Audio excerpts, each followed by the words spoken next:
राहुल गांधी, शरद पवार आणि संजय राऊतांमध्ये बैठक झाल्याची माहिती आहे। राहुल गांधींच्या व्हॅनिटी व्हॅनमध्ये 10 ते 15 मिनिटं महत्त्वाची चर्चा झाली। यात बाळासाहेब थोरात आणि नाना पटोले मात्र सहभागी नव्हते। महाविकास आघाडीतील जागा वाटपाविषयी चर्चा झाल्याची माहिती सूत्रांनी दिली।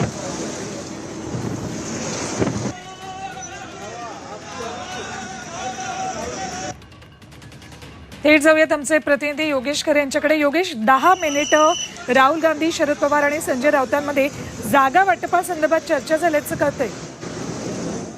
खरे एकूण आज जो शेतकरी मेळावा भारत जोडो यात्रेदरम्यान पार पडला त्यामध्ये हे तिघही नेते व्यासपीठावर उपस्थित होते आणि बैठक जोरदार झाल्यानंतर त्याचबरोबर शेतकऱ्यांचाही चांगला प्रतिसाद मिळाल्यानंतर राहुल गांधी यांचं भाषण या ठिकाणी चांगलंच रंगलं। त्यांनी या ठिकाणी आश्वासनही दिली आणि ती बैठक झाल्यानंतर जसे भाषण संपल्यानंतर राहुल गांधी, शरद पवार आणि संजय राऊत हे तिघही व्यासपीठाच्या मागे असलेल्या अमृत नोनी आर्थो प्लस, ये एक प्रूवन फॉर्मूला है। इसमें मौजूद नोनी फल के गुण और आयुर्वेदिक जड़ी बूटियां शरीर को जरूरी पोषक तत्व देने के साथ साथ हड्डियों और जोड़ों के घिसने, उनमें होने वाले सूजन और दर्द को रोकने में मदद करता है। दर्द मुक्त जीवन के लिए अमृत नोनी आर्थो प्लस। राहुल गांधी यांच्या व्हॅनिटी व्हॅनच्या दरवाजातून मध्ये गेले आणि त्या ठिकाणी बैठक घेतली।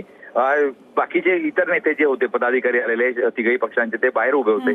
मात्र या तिघांमध्ये गुप्तगू आपण त्याला म्हणू शकतो अशी झाली आणि त्यामध्ये कदाचित महाविकास आघाडीतला जो काही तिढा सध्याचा आहे जागा वाटपाबद्दलचा त्यामधली चर्चा झाली असावी असंही म्हटलं जाते। त्याचबरोबर पुढची रणनीती काय करावी याविषयीच्या सुद्धा चर्चा झाली असावी अशी शक्यता आहे। ठीक, धन्यवाद योगेश संपूर्ण माहितीसाठी।